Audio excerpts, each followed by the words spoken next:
Assalamualaikum warahmatullahi wabarakatuh. Saya Siti Rizkia, MPM 7182121571. Saya akan menjelaskan tentang pelatihan dan pengembangan.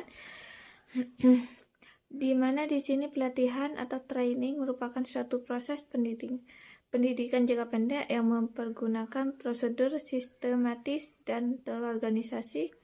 Pegawai non-manajerial mempelajari pengetahuan dan keterampilan teknis dalam tujuan yang terbatas. Pengembangan merupakan suatu proses pendidikan jangka panjang yang mempergunakan prosedur sistematis dan terorganisasi diterapkan kepada pegawai manajerial yang mempelajari pengetahuan konseptual dan teoris untuk mencapai tujuan yang umum. Dengan demikian, pelatihan ditujukan pada pegawai pelaksanaan untuk mengingatkan pengetahuan dan keterampilan teknis, sedangkan pengembangan ditujukan dan pada pegawai tingkat manajerial untuk meningkatkan kemampuan konseptual, kemampuan dan pengambilan keputusan dan memperluas human relation. Di mana tujuan di sini pelatihan dan pengembangan, yaitu tujuan pelatihan dan pengembangan untuk meningkatkan penghayatan jiwa dan ideologi, meningkatkan produktivitas kerja, meningkatkan kualitas kerja, meningkatkan ketetapan perencanaan sumber daya manusia, meningkatkan sikap moral dan semangat kerja, meningkatkan rangsangan agar pegawai mampu berprestasi secara maksimal, mempelajari kesehatan dan keselamatan kerja, menghindari keusangan, meningkatkan perkembangan pribadi pegawai. Komponen-komponen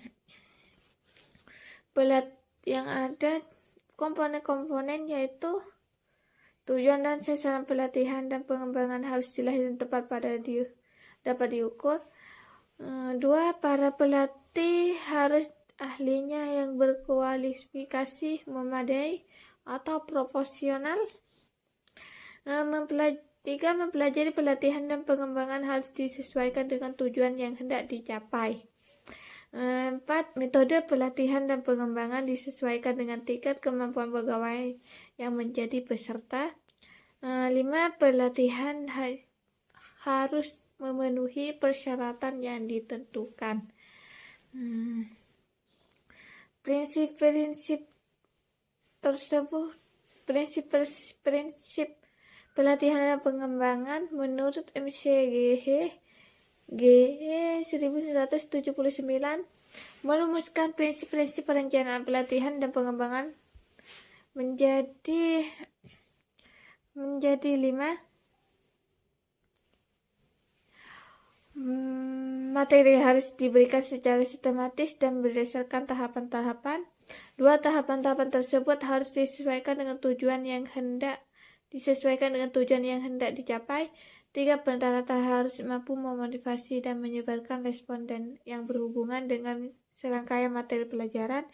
Ada penguat guna membangkitkan respon positif dari peserta menggunakan konsep pembentukan perilaku. Tahapan penyusunan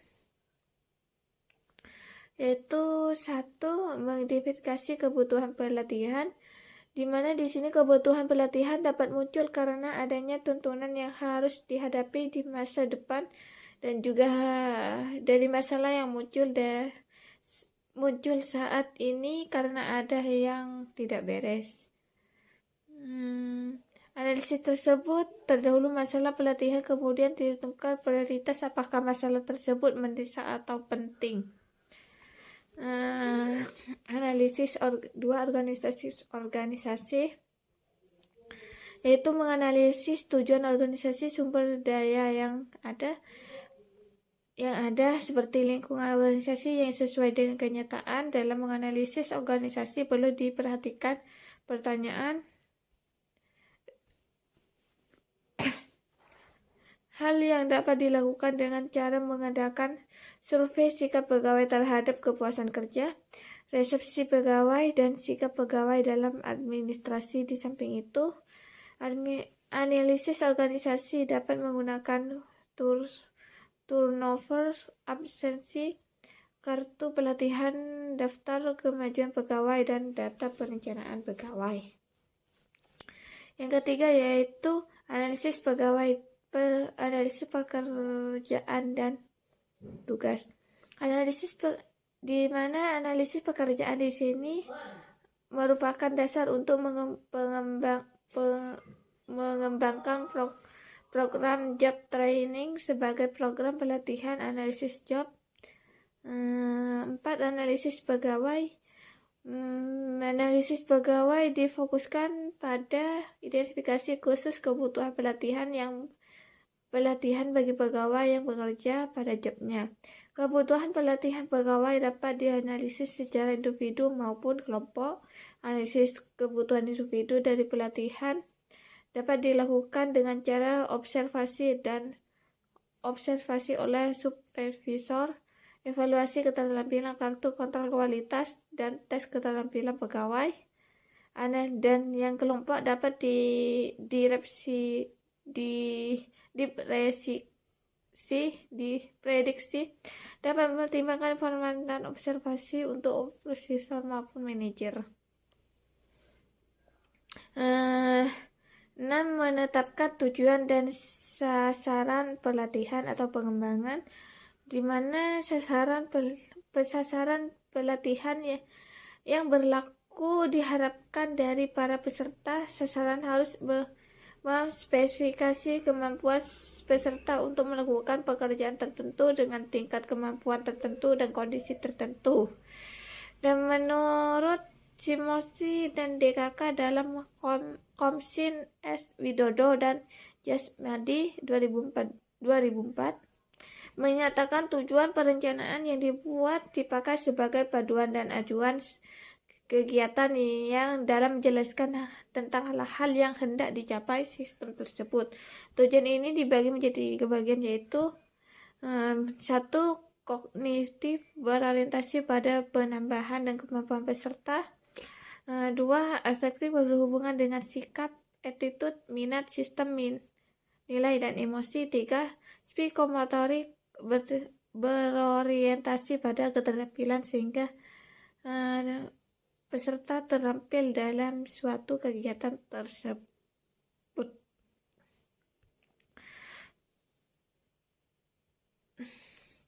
6. Menetapkan kriteria keberhasilan dengan alat ukur.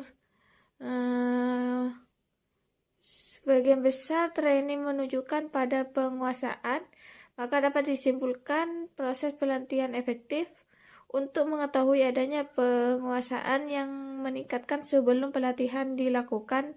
Uji tentang taraf penguasaan trainee dan dibandingkan dengan hasil uji yang diberikan setelah pelatihan diberikan. 7. Metode memilih metode pelatihan dan pengembangan, yaitu metode dan media yang digunakan harus diperhatikan keterampilan trainer dan sumber daya yang perusahaan miliki. Berikut metode yang dapat digunakan dalam program adalah self-learning, di mana merupakan pelatihan yang menggunakan modul, video, tape, dan kaset sehingga karyawan dapat mempelajarinya sendiri. Adalah on the job training, merupakan pelatihan di mana para peserta latihan langsung bekerja di tempat untuk belajar dan meniru suatu pekerjaan di bawah bimbingan seorang pengawas. Ada lecture, ceramah atau kuliah, merupakan suatu metode tradisional yang hanya pelatih yang berperan aktif, sedangkan peserta mengembangkan bersikap pasif. Atas assignment, metode yang dilakukan dengan cara meminta karyawan untuk melakukan tugas sesuai dengan perintah dengan batas waktu tertentu. Ada project assignment, metode pelatihan di mana karyawan diminta untuk membuat suatu proyek yang dikerjakan secara berkelompok. Ada job relation di mana di mana metode ini digunakan. Peserta pelatihan ditugaskan untuk berpindah dari satu bagian ke bagian pekerjaan yang lain dalam suatu perusahaan dengan interval yang terencana sehingga diperoleh pengalaman kerja. Ada coaching, yaitu membimbing adalah proses bimbingan bawahan dalam tim untuk memproses pembimbing pengembangan kesadaran diri anggota atau bawahan dengan melakukan tatap muka. Ada konseling, yaitu bawahan untuk urusan yang berkaitan dengan pengamahan dari bawahan, pelatihan di dalam pertumbuhan emosi, pengalaman karakter. Dan ada konferensi rapat memberikan yaitu pelatihan yang memberikan suatu makalah tersebut dan peserta pengembangan ikut serta berpartisipasi dalam merencanakan makalah tersebut. Seminar atau workshop, yaitu karyawan diminta untuk memberikan pelatihan terhadap topik yang diseminarkan. Ada case study and case analysis. Pelatihan dan karyawan untuk menganalisis suatu masalah yang diberikan dan memberikan solusi. Ada laboratory training, yaitu diskusi yang tak beraturan dan di mana masing-masing orang mengungkapkan perasaannya terhadap orang lain. Ada action plan, merupakan pelatihan di mana karyawan diminta mengembangkan sebuah rencana tindakan yang didasarkan pada hasil temuan mereka. Sekian dari saya, terima kasih.